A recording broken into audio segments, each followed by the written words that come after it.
Hello friends, എല്ലാവർക്കും നമസ്കാരം. നിങ്ങൾ ഏവരും കാത്തിരിക്കുന്ന രേവതിയുടെയും സച്ചിയുടെയും നാളത്തെ വിശേഷത്തിലേക്ക് എല്ലാ കൂട്ടുകാർക്കും സ്വാഗതം. എല്ലാവർക്കും നല്ലൊരു രാത്രി ആശംസിച്ചുകൊണ്ട് തന്നെ നാളത്തെ വിശേഷത്തിലേക്ക് കിടക്കാം.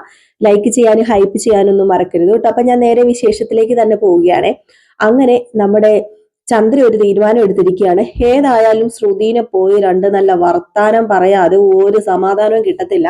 ഇവൻ ഇത്രയും നേരം പോലീസ് സ്റ്റേഷനിൽ കിടക്കാൻ കാരണക്കാരി അത് ശ്രുതി തന്നെയാണ്. ശ്രുതി അങ്ങനെ ഒരു പണി ചെയ്തത് കൊണ്ടാണല്ലോ അത് ഇപ്പം മുക്കുവണ്ടം ആയതും അതുപോലെ തന്നെ നമ്മുടെ ശ്രുതി ജയിലിലല്ല സോറി ലോക്കപ്പിൽ കിടക്കാക്ക കാരണം.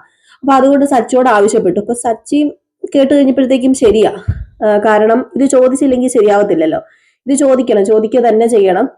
വീട്ടില് കയറി പറ്റാൻ വേണ്ടി മുക്കുവട്ടം കൊണ്ട് കൊടുക്കാന്നൊക്കെ പറഞ്ഞിട്ടുണ്ടെങ്കിൽ വലിയ മോശമായ കാര്യമാണല്ലോ. അപ്പോഴത്തേക്കും ആദ്യം നമ്മുടെ സച്ചി എതിർത്തു കേട്ടോ. അത് വേണോന്ന് ചോദിച്ചപ്പോഴത്തേക്കും വേണം, അത് തന്നെ വേണം, അല്ലാതെ എനിക്കൊരു സമാധാനം ഉണ്ടാവത്തില്ല. എനിക്ക് ഇന്നലെ രാത്രി ഒട്ടും ഉറക്കം പോലും വന്നിട്ടില്ല. ഏതായാലും എന്റെ മോന് ഒരു ദിവസമെങ്കിലും ലോക്കപ്പിൽ കിടന്നില്ലേ, അതിന് അവക്കിട്ട് കൊടുക്കാനുള്ളത് കൊടുത്തേ പറ്റത്തുള്ളൂ. അവള് ഇനി ഒരിക്കലും എന്റെ വീട്ടിൽ ഞാൻ കയറ്റത്തുമില്ല. അതുപോലെ തന്നെ അവളോട് ഇതൊക്കെ പറയുകയും ചെയ്യണം, നേരിട്ട് പറയുകയും ചെയ്യണം. അവളുടെ മുക്കുകൊണ്ടമായിട്ട് അവൾ ഇനി ഇങ്ങോട്ടേക്ക് വരട്ടെ എന്നൊക്കെ പറഞ്ഞു കേട്ടോ. അപ്പൊ നമ്മുടെ സുധീം പറഞ്ഞു ശരിയാ അമ്മ പറയുന്നത്, അവൾ എനിക്കും കാണണം, അവള് എനിക്കും കണ്ടിട്ട് രണ്ടു വർത്താനം അവളോട് പറയണം, അല്ലാതെ എനിക്കും ഒരു സമാധാനം കിട്ടത്തില്ലെന്ന് പറഞ്ഞു. അപ്പൊ സച്ചി പറഞ്ഞു ഓക്കെ, നിങ്ങൾക്ക് രണ്ടുപേർക്കും പറയണമെങ്കിൽ പറയാം, കാരണം സുധി നിന്റെ ഭാര്യ, പിന്നെ എല്ലാം നോക്കിയും കണ്ടൊക്കെ ചെയ്തോണം എന്ന് പറഞ്ഞപ്പോഴത്തേക്ക് ഇനി എന്ത് നോക്കിയും കണ്ട് ചെയ്യാനാ, അവളെ എന്റെ ജീവിതത്തിൽ നിന്ന് ഉപേക്ഷിക്കും എന്ന് പറഞ്ഞാൽ ഞാൻ ഉപേക്ഷിക്കും. അത് ഞാൻ ഇപ്പൊ എടുത്ത തീരുമാനമാണ്. അത് അവള് കാരണമാണ് എനിക്ക് മൊത്തം നാണക്കേടായി പോയത്. എനിക്കൊരു വിശ്വാസം ഉണ്ടായിരുന്നു അവൾ ഒരിക്കലും സ്വർണം അല്ലാതെ മുക്കുവണ്ടം ഒന്നും കൊണ്ട് കൊടുക്കില്ല എന്നൊരു വിശ്വാസം ഉണ്ടായിരുന്നു. അതാ ഞാനത് ഉരച്ചു പോലും നോക്കാതെ കൊണ്ടുപോയി കൊടുത്തതെന്ന് പറഞ്ഞപ്പോഴത്തേക്ക് ചന്ദ്ര പറഞ്ഞു നീ നിർത്ത, നീ കൂടുതൽ ന്യായീകരിക്കുകയൊന്നും വേണ്ട, നീ കാണിച്ചത് മഹാചറ്റത്തരം തന്നെയാ. നിന്നെ ഞാന് എത്രമാത്രം സ്നേഹിച്ചതാടാ സുധി. നിനക്ക് ഇതിന്റെ വല്ല കാര്യം ഉണ്ടായിരുന്നോ? ഈ മുക്കുവണ്ടം കൊണ്ടുപോയി കൊടുക്കേണ്ട വല്ല കാര്യം ഉണ്ടായിരുന്നു? ഇപ്പം സ്വർണമാണെങ്കിൽ തന്നെ നീ ചെയ്തത് വലിയ മോശമായി പോയില്ലേ. നമ്മുടെ നിലയ്ക്കും വിലയ്ക്കും പറ്റുന്ന പരിപാടിയാണോ? അവളുടെ മുമ്പിൽ നമ്മൾ ആരും അല്ലാതായി പോയില്ലായിരുന്നോ എന്നൊക്കെ പറഞ്ഞു. അപ്പോഴത്തേക്കും സച്ചി പറഞ്ഞു നിങ്ങൾ രണ്ടൊന്നും മിണ്ടാതിരിക്കും, നമുക്ക് അവളുടെ അടുത്ത് പോയാ പോരെ. അപ്പോഴത്തേക്കും ചെല്ലുകയാണ് കേട്ടോ നമ്മുടെ സച്ചിയും സുധിയും ചന്ദ്രയും കൂടെ. നോക്കിയപ്പോഴത്തേക്കും മീര നോക്കിയപ്പോ ഒരു വണ്ടി വന്ന് നിൽക്കുന്നു. അയ്യോ, മീര നോക്കിയപ്പോ എന്തേ നമ്മുടെ സുധിയുണ്ട് കൂട്ടത്തില്, ചന്ദ്രയുണ്ട്. എന്നാ പിന്നെ ഉറപ്പിച്ചു കൊണ്ടുപോകാൻ വേണ്ടി വന്നതാണെന്ന് മനസ്സിലായി. കാരണം സ്വർണ്ണമാലയൊക്കെ കൊടുത്തതല്ലേ, അപ്പൊ അതിന്റെ ആ ഒരു സന്തോഷത്തില് ചന്ദ്ര എല്ലാം മറന്നിട്ട് കൊണ്ടുപോകാൻ വന്നതാണെന്ന് മനസ്സിലായപ്പോഴത്തേക്ക് ഓടി ചെന്നിട്ട് വീര പറഞ്ഞു എടി എല്ലാം നീ പാക്ക് ചെയ്ത് വെച്ചോ, നിന്റെ കെട്ടിയവനും നിന്റെ അമ്മായിമ്മയും വരുന്നുണ്ട്, കൂടെ ആ സച്ചിയുണ്ട്, നിന്നെ കൊണ്ടുപോകാനായിരിക്കും എന്ന് പറഞ്ഞു. വണ്ടിയും കൊണ്ടാ വരുന്നതെന്ന് പറഞ്ഞപ്പോഴത്തേക്കും ആണോ, ഞാൻ പറഞ്ഞില്ലേ മീരെ അവര് വരുന്ന എനിക്ക് അറിയായിരുന്നു, എനിക്കറിയാം, ആന്റി മാലയിൽ വീണു അത് ഉറപ്പാ. അല്ല ഇനിയിപ്പോ അത് സ്വർണം വല്ലതും അല്ലെന്ന് അറിഞ്ഞു കഴിഞ്ഞാൽ വീണ്ടും നീ വെളിയിലാവില്ലേടി എന്ന് ചോദിച്ചപ്പോഴത്തേക്കും അതൊന്നും സാരമില്ല, അതൊക്കെ പിന്നെയല്ലേ, അതിനു മുമ്പ് ഞാൻ അതൊക്കെ അവിടെ നിന്ന് മാറ്റും എന്നൊക്കെ പറഞ്ഞിട്ട് നേരെ ശ്രുതി തയ്യാറെടുത്ത് നിൽക്കുക വീട്ടിലേക്ക് പോകാനായിട്ട്, ചന്ദ്രയുടെ കൂടെ സുധിയുടെയും കൂടെ. അപ്പോഴത്തേക്കും ചന്ദ്ര ഇങ്ങ് കയറി വന്നിട്ട് എടി നീ ഇവിടെ ഇല്ലേടി, അവൾ എന്തിയടി എന്നൊക്കെ ഇങ്ങനെ ചോദിക്കണം. അപ്പോഴത്തേക്കും ഈ ദേഷ്യത്തിന്റെ സ്വരത്തിൽ ഉള്ള ആ ഒരു വ്യത്യാസം മനസ്സിലാവുമല്ലോ. അപ്പൊ മീന പറഞ്ഞു എടി നിന്റെ അമ്മായിയമ്മ വൈലന്റ് ആണെന്ന് തോന്നുന്നല്ലോ എന്ന് പറഞ്ഞപ്പോഴത്തേക്കും ആണോ, ആ ഒച്ചയില് എന്തോ വ്യത്യാസം ഉണ്ടടി എന്ന് നമ്മുടെ ശ്രുതി അപ്പൊ പറഞ്ഞു. അപ്പൊ മീര പതുക്കെ ഇറങ്ങി ചെന്നു കേട്ടോ. മീര പതുക്കെ ഇറങ്ങി ചെന്നിട്ട് ചോദിച്ചു ആന്റി കേറി വാ, ശ്രുതി കേറി വന്നിരിക്കുക, സച്ചി കേറി വാന്നൊക്കെ പറഞ്ഞപ്പോഴത്തേക്കും നിന്റെ ഒന്ന് ക്ഷണം സ്വീകരിച്ചല്ല ഞാൻ ഇങ്ങോട്ടേക്ക് വന്നത്, എനിക്ക് അവളെയാ കാണേണ്ടത്. എടി നിന്റെ കയ്യിൽ അവള് കൊടുത്തു വിട്ട ആ സ്വർണം അല്ലെന്ന് എനിക്ക് മനസ്സിലായടി, അത് വെറും മുക്കുവണ്ടമായിരുന്നല്ലേ. നീയൊക്കെ എന്താണ് വിചാരിച്ചത്? മുക്കുവണ്ടം കാട്ടി ഈ പറയുന്ന ചന്ദ്രനെ അല്ലെങ്കിൽ ചന്ദ്രയുടെ മനസ്സ് അലിയിച്ചു കളയാന്ന് വിചാരിച്ചെങ്കിലേ അത് നടക്കത്തില്ല. അവൾ എന്ത് ചെയ്യടി, എനിക്ക് അവളെയാ കാണണ്ടേന്ന് പറഞ്ഞു. അപ്പോഴത്തേക്കും ശ്രുതി പതുക്കെ ഇറങ്ങി വരുന്നുണ്ട് കേട്ടോ.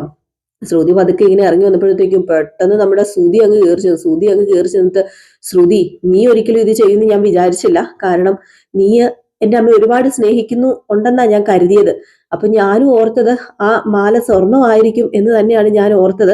പക്ഷെ നീ മുക്കുകൊണ്ടോ അല്ലേടി എന്റെ അമ്മയ്ക്ക് വേണ്ടി കൊടുത്തയച്ചത്, നിനക്ക് വീട്ടിൽ കയറാനുള്ള സൂത്രപ്പണിയായിരുന്നല്ലേ. ഇങ്ങനെ ഓരോ കള്ളത്തരം ചെയ്ത് കൂട്ടിയിട്ട് നിനക്ക് എന്താടി ശ്രുതി കിട്ടാൻ പോകുന്നതെന്നൊക്കെ ചോദിച്ചു കഴിഞ്ഞപ്പോഴത്തേക്കും അത് പിന്നെ ശ്രുതി അത് മുക്കുകൊണ്ടോ എന്ന് ആരാ പറഞ്ഞ, അത് മുക്കുകൊണ്ടോ ഒന്നുമല്ല, ഞാൻ സ്വർണം തന്നെയാ കൊടുത്തു വിട്ടതെന്ന് ചോദിച്ചപ്പോ ഇങ്ങനെ പറഞ്ഞപ്പോഴത്തേക്കും ചാന്ദ്ര ഒരു അടി കൊടുത്തു കേട്ടോ. ചെവിക്കല്ല് തീർത്തിട്ട് ഒരു അടി കൊടുത്തിട്ട് പറഞ്ഞു മുക്കുവണ്ടം ആടിയത് സ്വർണം ആയതുകൊണ്ടല്ലേ, എന്റെ മോന് ഇപ്പം ലോക്കപ്പിൽ കിടക്കേണ്ട വന്നത്, അത് മൂക്കുപണ്ടം ആയതുകൊണ്ടാണ് എന്റെ മകന് ലോക്കപ്പിൽ കിടക്കേണ്ടി വന്നത് എന്ന് പറഞ്ഞപ്പോഴത്തേക്ക് പെട്ടെന്ന് നമ്മുടെ മീരയുടെ കണ്ണും തള്ളി, ശ്രുതിയുടെ കണ്ണും തള്ളി കേട്ടോ. അപ്പൊ മനസ്സിലായി കാര്യം മുക്കുവണ്ടമാണ് എന്ന് മനസ്സിലായെന്ന്. അപ്പൊ നമ്മുടെ മീര പറഞ്ഞു, അത് പിന്നെ ആറ്റി ഒന്ന് കേക്ക്, ഇപ്പം ഇവളുടെ കയ്യിൽ പൈസയൊന്നുമില്ല, മാത്രമല്ല ഇവക്ക് ആ വീട്ടിലേക്ക് കയറാനുള്ള അതിയായ ആഗ്രഹം കൊണ്ട് അവൾ ഇങ്ങനെയൊക്കെ ചെയ്യുന്നതെന്ന് പറഞ്ഞപ്പോ എന്തേ കൂട്ടുതിന്നെ നിന്നെയും ഇവളെയും പിടിച്ച് പോലീസിലേപ്പിക്കേണ്ട സമയം കഴിഞ്ഞു, മിണ്ടിപ്പോകരുത് രണ്ടുപേരും കമാന്നൊരക്ഷരം മിണ്ടണ്ട, ഇനി ഒരിക്കലും എന്റെ മോന്റെ ജീവിതത്തിലേക്ക് നീ കയറി വരാൻ പാടില്ല. അത് പറയാനും കൂടി ഞാൻ ഇങ്ങോട്ടേക്ക് വന്നത്. ഞങ്ങളുടെ വീട്ടില് ജീവിക്കാനുള്ള ഒരു യോഗ്യത ഇല്ലടി നിനക്ക്, ആ യോഗ്യത ഇല്ലാന്ന് നീ ഓരോ ദിവസം ചെല്ലും തോറും തെളിയിച്ചുകൊണ്ടിരിക്കുക പറഞ്ഞപ്പോഴത്തേക്കും ശ്രുതിയും പറഞ്ഞു കേട്ടോ, അമ്മ പറഞ്ഞതാണ് ശരി, എന്റെ ഭാര്യയായിട്ട് ഇരിക്കാനുള്ള ഒരു യോഗ്യതയും നിനക്കില്ല എന്ന് പറഞ്ഞപ്പോഴത്തേക്കും മീര ചോദിച്ചു, അല്ല ശ്രുതിക്ക് ഇത് പറയാനുള്ള യോഗ്യത എന്താ ഉള്ളത്? ശ്രുതി ഇതുവരെ കള്ളത്തരം ഒന്നും ചെയ്തിട്ടില്ലേ? ശ്രുതി ഇതുവരെ കള്ളത്തരം ചെയ്യാതെയാണോ മുന്നോട്ടേക്ക് പൊക്കോണ്ടിരുന്നത്? എത്രമാത്രം കള്ളത്തരമാ ശ്രുതിയോട് ചെയ്തിരിക്കുന്നത്? പിന്നെ എന്തിനാ ശ്രുതിനെ മാത്രം ഇങ്ങനെ കുറ്റം പറയുന്നത് എന്ന് പറഞ്ഞപ്പോഴത്തേക്കും നമ്മുടെ സച്ചു വന്നു കേട്ടോ. സച്ചു കയറി വന്നിട്ട് പറഞ്ഞു, അതെ നിർത്ത്, ഞാനൊരു കാര്യം പറഞ്ഞേക്കാം ശ്രുതി, എന്റെ ഏട്ടൻ കള്ളത്തരമൊക്കെ ചെയ്തിട്ടുണ്ട്, ശരിയാണ്, അതവന്റെ അറിവില്ലായ്മ കൊണ്ടാണെന്ന്, അല്ലെങ്കിൽ പിന്നെ അവന് അമ്മ വളം വെച്ചു കൊടുത്തിട്ടാണ് എന്നേ ഞാൻ പറയത്തുള്ളൂ. പക്ഷെ നീ ഈ കള്ളത്തരം എല്ലാം കാണിച്ചു കൂട്ടിയത് എന്തിനാണെന്ന് വ്യക്തമായിട്ട് എനിക്കറിയാം. ശ്രുതി ഭർത്താവായിട്ട് തുടരാനും നിനക്ക് ആ വീട്ടിൽ താമസിക്കാനും അല്ലേ നീ ഇങ്ങനെയൊക്കെ ചെയ്തത്? നിന്റെ ബുദ്ധി ക്രിമിനൽ ബുദ്ധിയാ, അതുകൊണ്ടാണ് നീ ഇതുപോലെയുള്ള കള്ളത്തരങ്ങള് ചെയ്തു കൂട്ടിയത്. അതുകൊണ്ട് നീ ശ്രുതിയുമായിട്ട് കമ്പയർ ചെയ്യുമൊന്നും വേണ്ട. അതുകൊണ്ട് പറയുവാണ്, ഇനി മേലാൽ ഇത് ആവർത്തിക്കരുത്. പിന്നെ എപ്പോഴെങ്കിലും ശ്രുതിക്ക് നിന്നെ ഭാര്യയായിട്ട് സ്വീകരിക്കാൻ തോന്നിയാല്, അത് എപ്പോഴാണെന്നൊന്നും ഞങ്ങൾക്ക് അറിയില്ല, അപ്പൊ കൈ നീട്ടി നിന്നെ സ്വീകരിക്കാൻ അമ്മ ഒഴികെ ബാക്കി അവിടെയുള്ള എല്ലാവരും തയ്യാറായിട്ട് തന്നെ നിൽക്കുന്നത്. പക്ഷെ ഓരോ ദിവസം ചെല്ലും തോറും നീ ഇങ്ങനെ ഓരോന്ന് കൊണ്ടിടുമ്പം പിന്നെ എന്താ ശ്രുതി ചെയ്യേണ്ടത്? ശ്രുതി എന്നല്ല പൗഡർ എടുത്തി ചെയ്യേണ്ടത്. പൗഡർ എടുത്തിയുടെ ഈ ഇതുപോലെയുള്ള കള്ളത്തരങ്ങളൊക്കെ പണ്ട് മുതലേ എനിക്ക് അറിയാവുന്ന കാര്യമാണ്. അതൊക്കെ ഞാൻ എല്ലാവരോടും പറയാനും ശ്രമിച്ചിട്ടുണ്ട്. അത് അറിയാലോ, പൗഡർ എടുത്തേക്കും അറിയാലോ, ഞാനും രേവതിയും തന്നെയാണ് എല്ലാം കണ്ടുപിടിച്ചത് എന്നും.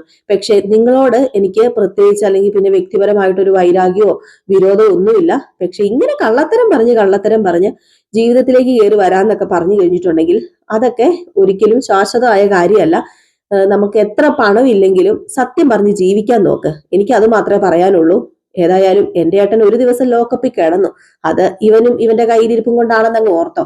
ഇനിയിപ്പം ശ്രുതി തീരുമാനിക്കുന്ന പോലെ, എന്റെ ഏട്ടൻ തീരുമാനിക്കുന്ന പോലെ നിങ്ങൾ ജീവിതത്തിലേക്ക് വരുമോ വരാതിരിക്കുമോ എന്ത് വേണച്ചാ ചെയ്ത്, പക്ഷെ നിങ്ങൾക്ക് തരേണ്ടത് തന്നിട്ടുണ്ട്, അത് തരേണ്ടത് തന്നെയാണ്. ഇപ്പോഴാണ് ചന്ദ്രമതി സത്യം പറഞ്ഞ ചന്ദ്രമതി ആയത്. എന്റെ അമ്മ ഇപ്പം നിങ്ങൾക്ക് ഒരു അടി തന്നില്ലായിരുന്നുവെങ്കിൽ എന്റെ അമ്മ വെറും കഴിവുകെട്ടവളായി പോയേനെ. നീ പറയുന്ന നുണയും കേട്ട് എന്റെ അമ്മ മിണ്ടാതെ പോകേണ്ടി വന്നേനെ. അതുകൊണ്ട് എന്റെ അമ്മ ഇപ്പൊ ചെയ്തത് വേറെ ഒന്നുമല്ല, നിനക്ക് രണ്ടെണ്ണത്തിന്റെ കുറവുണ്ട്, അതുകൊണ്ട് തന്നെയാണ് നിനക്ക് തന്നത് എന്ന് പറഞ്ഞു കേട്ടോ. ഏതായാലും ഈ സമയത്ത് ശ്രുതി വാടാ, നമുക്കിവിടെ നിൽക്കണ്ട, ഇനി പോകാം, ഈ മൂദേവിനെ കണ്ടുകൊണ്ട് നിന്ന് കഴിഞ്ഞാൽ നമ്മുടെ ഇന്നത്തെ ദിവസം പോയെന്ന് കൂട്ടിക്കൊണ്ടാ മതി, ഇറങ്ങി വാടാന്ന് പറഞ്ഞു. അപ്പോഴത്തേക്കും നമ്മുടെ ശ്രുതിനെ ഒന്ന് നോക്കുന്നുണ്ട്. ശ്രുതിയാണെങ്കിൽ വല്ലാതെ തകർന്ന് തരിപ്പണമായിട്ട് നിൽക്കുക.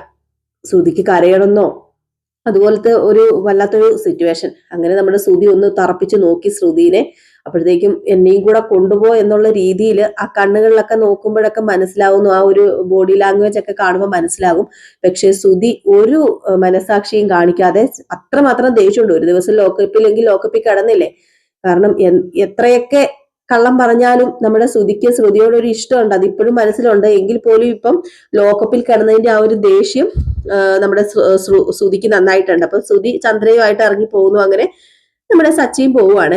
ഇതേ സമയം മീര പറഞ്ഞിട്ട് പെട്ടുപോയല്ലോടി, നിന്നോട് ഞാൻ അപ്പോഴേ പറഞ്ഞതല്ലേ വേണ്ട എന്തിനായിരുന്നു നിനക്ക് ഇതിന്റെ വല്ല ആവശ്യം ഉണ്ടായിരുന്നു എന്ന് ചോദിച്ചപ്പോഴത്തേക്കും അത് പിന്നെ ഞാൻ ഓർത്തോ ഇപ്പൊ ഇങ്ങനെയൊക്കെ സംഭവിക്കുന്ന, ഞാൻ ഓർത്തായിരുന്നു ഇങ്ങനെ സംഭവിക്കുന്ന. എടി നിന്റെ കെട്ടിയവനല്ലേ ശ്രുതി, അവനെ എനിക്ക് നന്നായിട്ട് അറിയാടി. അവന് ഒരു പൈസ ഇല്ലാതെ വരുമ്പോഴത്തേക്കും അവന് ഇതുപോലെയുള്ള കാര്യങ്ങൾ ചെയ്യുന്നേ എനിക്ക് പേടിയുണ്ടായിരുന്നു. അതുകൊണ്ടാണ് ഞാൻ നിന്നോട് പറഞ്ഞത്. അപ്പൊ നീ പറഞ്ഞു നീ അതിനു മുമ്പ് അവിടെ കയറി പറ്റും, അതുപോലെ തന്നെ നീ അതിനു മുമ്പ് ആ സ്വർണം എടുത്ത് കളഞ്ഞു പോയി എന്നൊക്കെ പറഞ്ഞ് അഭിനയിക്കും. ഇതൊന്നും ശാശ്വതമാകുന്ന കാര്യമല്ലടി, ഇതൊക്കെ എവിടെ ചെന്ന് അവസാനിക്കുന്ന അറിയാമോ? നീ ഇപ്പൊ എന്നെയും കൂടെ കളിയാക്കി തീർത്തില്ലേ എന്ന് പറഞ്ഞപ്പോഴത്തേക്കും നമ്മുടെ ശ്രുതി പറഞ്ഞു, എന്തെങ്കിലും ചെയ്യണം, ചെയ്യാതിരുന്നാൽ പറ്റില്ല. ഇത് ഇനിയിപ്പം മുന്നോട്ടേക്ക് നല്ല രീതിയിൽ കൊണ്ടുപോയില്ലെങ്കിൽ കൈവിട്ട് പോകും. ഇനിയിപ്പോ ശ്രുതിക്കും എന്നോട് ചെറിയൊരു ദേഷ്യമൊക്കെ തോന്നി തുടങ്ങിയിട്ടുണ്ടെന്ന് പറഞ്ഞപ്പം എങ്ങനെ ദേഷ്യം തോന്നാതിരിക്കും? നീ അവന് ഒരു ദിവസം നീ കാരണം അവൻ ലോക്കപ്പിൽ പോയി കിടന്നില്ലേ? അപ്പൊ അതുകൊണ്ട് എന്തെങ്കിലുമൊക്കെ സ്നേഹം ശ്രുതിയിൽ അവശേഷിക്കുന്നുണ്ടായിരുന്നെങ്കിൽ ഇനി അതും കൂടെ ഇല്ലെന്ന് നീ അങ്ങ് ഓർത്തോളാൻ പറഞ്ഞു. അങ്ങനെ ശ്രുതി ആകെ പടപ്പെട്ട് നിൽക്കുന്ന ഒരവസ്ഥ.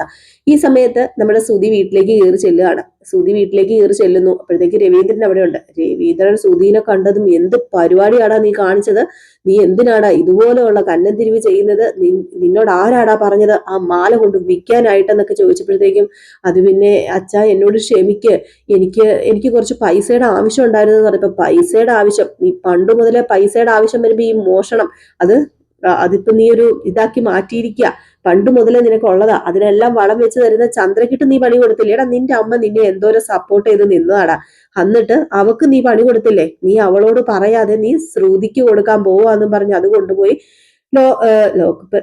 ലോക്കറിലല്ലോ പണയം വെക്കേണ്ട വല്ല ആവശ്യം ഉണ്ടായിരുന്നോ? നിനക്ക് നിന്റെ അമ്മയോട് പറയുമായിരുന്നെങ്കിൽ എവിടെന്നെങ്കിലും ചന്ദ്രയെങ്കിലും പൈസ ഒപ്പിച്ച് തരത്തില്ലായിരുന്നോ എന്നിങ്ങനെ ചോദിച്ചപ്പോഴത്തേക്കും നമ്മുടെ ശ്രുതി പറഞ്ഞു, പറ്റിപ്പോയി, ആരും എന്നെ കുറ്റപ്പെടുത്തരുത് എന്നിങ്ങനെ പറഞ്ഞു. അപ്പോഴത്തേക്കും ചന്ദ്ര പറഞ്ഞു, മതി, എല്ലാവരും അവനെ കുറ്റപ്പെടുത്തിയത് മതി, കൊടുക്കാനുള്ളതൊക്കെ ഞാൻ അവനിട്ടും കൊടുത്തിട്ടുണ്ട്, പിന്നെ അവളുണ്ടല്ലോ മറ്റവള്, അവക്കിട്ടും ഞങ്ങൾ കൊടുത്തിട്ടാ വന്നേക്കുന്നതെന്ന് പറഞ്ഞു. അപ്പോഴത്തേക്കും രേവതി ഇറങ്ങി വന്നു, അതുപോലെ ശ്രീകാന്ത് ഇറങ്ങി വന്നു, വർഷ ഇറങ്ങി വന്നു. അപ്പോഴത്തേക്ക് രേവതി ചോദിച്ചു, അല്ല നിങ്ങളെല്ലാവരും കൂടെ ചേർന്ന് ശ്രുതിനെ കാണാൻ പോയെന്ന് ചോദിച്ചപ്പോ കണ്ടു എന്നിങ്ങനെ പറഞ്ഞു കേട്ടോ.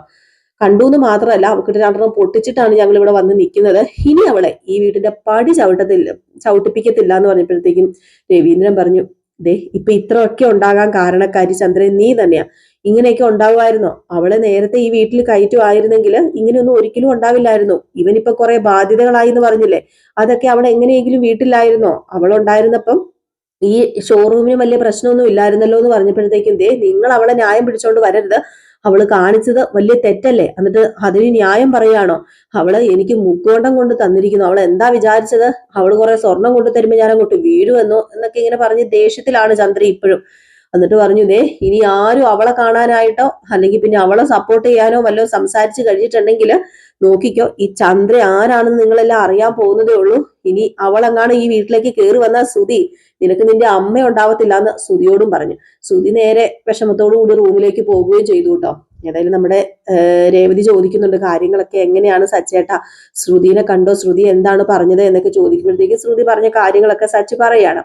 അപ്പൊ രേവതി പറയുന്നുണ്ട്, ഇത് ഇങ്ങനെ പോയാൽ ശരിയാവില്ലല്ലോ, ഇതിനൊരു അവസാനം വേണ്ടേ, അവൾ ഈ വീട്ടിൽ കയറി പറ്റാൻ വേണ്ടിയല്ലേ ഇതുപോലെയുള്ള നുണകളൊക്കെ പറയുന്നത്, അപ്പം ശ്രുതിയോടുള്ള സ്നേഹം കൊണ്ടല്ലേ, അദ്ദേഹത്തിനോടുള്ള സ്നേഹം കൊണ്ടല്ലേ, അപ്പൊ പിന്നെ നമ്മള് എന്താ സച്ചേട്ടാ ചെയ്യേണ്ടത്, എന്തെങ്കിലും ഒന്ന് ചെയ്തേ പറ്റൂ എന്ന് പറഞ്ഞപ്പോ ചെയ്യണം, അല്ലെങ്കിൽ ശ്രുതി ആകെപ്പാടെ തകർന്നു പോകും. എന്തൊക്കെയാണെന്ന് പറഞ്ഞാലും അവര് തമ്മിലൊരു ബോണ്ടിങ് ഉണ്ട്, ശ്രുതിയും തമ്മിലൊരു ബോണ്ടിങ് ഉണ്ട്, സ്നേഹം അങ്ങോട്ടും ഇങ്ങോട്ടും ഉണ്ട്, അത് തീരെ കുറയുന്നതിന് മുമ്പായിട്ട് തന്നെ എന്തെങ്കിലും ഒന്ന് ചെയ്തേ പറ്റൂ, നമുക്ക് ചെയ്യാം രേവതി എന്നൊക്കെ അവരിങ്ങനെ സംസാരിക്കുന്നുണ്ട്. മാത്രമല്ല വർഷ പറയുന്നുണ്ട്, വർഷയ്ക്ക് ദേഷ്യമുണ്ട്. വർഷ പറയുന്നത്, ഇങ്ങനെ കള്ളത്തരം പറഞ്ഞ് നിൽക്കുന്ന ഒരു സ്ത്രീ എന്തിനാ നമ്മുടെ കുടുംബത്തിലേക്ക് ഇനിയും കയറ്റിക്കൊണ്ട് വരുന്നത്, അതിന്റെ കാര്യമുണ്ടോ? അങ്ങനെയൊക്കെ കയറ്റിക്കൊണ്ട് വന്നു കഴിഞ്ഞിട്ടുണ്ടെങ്കിൽ വീണ്ടും ഇതിന്റെ അപ്പുറമായി തീരില്ലേ, ഒരിക്കലും ശ്രുതി ചേച്ചി നേരെയാകാൻ പോകുന്നില്ല, അല്ലെങ്കിൽ പിന്നെ അത്രയും കള്ളങ്ങളൊക്കെ പടച്ചു വിടുവോ, മലേഷ്യയിലാണ് തന്റെ അച്ഛൻ എന്നൊക്കെ പറഞ്ഞ് ഒരാളെ കൊണ്ടുവരാന്നൊക്കെ പറഞ്ഞു കഴിഞ്ഞിട്ടുണ്ടെങ്കിൽ അതൊക്കെ ഒരിക്കലും നമുക്ക് അംഗീകരിച്ചു കൊടുക്കാൻ പറ്റാത്ത കാര്യമല്ലേ എന്നൊക്കെ പറയുന്ന വർഷം ഓരോന്ന് പറയുമ്പോഴത്തേക്ക് ശ്രീകാന്തും പറയുന്നുണ്ട്, തെറ്റല്ലേ, അത് നമുക്ക് ക്ഷമിക്കാനല്ലേ പറ്റത്തുള്ളൂ, നമ്മളൊക്കെ മനുഷ്യരല്ലേ, അതുപോലെ തന്നെ തെറ്റ് ചെയ്തു, അവള് തെറ്റ് ചെയ്തില്ലെന്നൊന്നും പറയുന്നില്ല, പക്ഷെ ക്ഷമിക്കണമല്ലോ, ഇല്ലെങ്കിൽ വീണ്ടും വീണ്ടും ഇങ്ങനെ ഓരോന്ന് ആവർത്തിക്കില്ല എന്നൊക്കെ പറയാണ് കേട്ടോ. അപ്പം ഇതെല്ലാം കൂടെ കൂട്ടി ഇണക്കിക്കൊണ്ട് ഒരു അടിപൊളി വിശേഷമാണ് നാളെ വരാൻ പോകുന്നത്. ഇപ്പം മിസ് ചെയ്ത് കളയരുതേ. നമ്മൾ രാവിലെ എന്നും ഫുൾ വിശേഷം ഇടുന്നുണ്ട്, രാവിലെ ഒരു 7:30 കൂടി എന്നും ഫുൾ വിശേഷമായിട്ട് നിങ്ങളുടെ മുമ്പിൽ എത്തുന്നുണ്ട്. അതുപോലെ തന്നെ വൈകിട്ട് എന്നൊരു 8:02, 8:03 ഒക്കെ ആകുമ്പോഴത്തേക്കും നമ്മൾ അപ്കമിങ് വിശേഷങ്ങളും ചെയ്യുന്നുണ്ട് കേട്ടോ. അപ്പം ഇഷ്ടപ്പെട്ടെങ്കിൽ തീർച്ചയായിട്ടും നമ്മുടെ ചാനൽ ഒന്ന് സബ്സ്ക്രൈബ് ചെയ്ത് വെക്കുക. അതിനോടൊപ്പം നമ്മുടെ വീഡിയോ ഇഷ്ടപ്പെടുകയാണെങ്കിൽ ഒരു ലൈക്കും ഒരു ഹൈപ്പും ഒക്കെ അടിച്ചിട്ട് പോകാൻ വേണ്ടി ശ്രമിക്കണം. അപ്പൊ നെക്സ്റ്റ് വീഡിയോ ആയിട്ട് കാണുന്നവരെല്ലാവർക്കും ടാറ്റാ ബൈ ബൈ.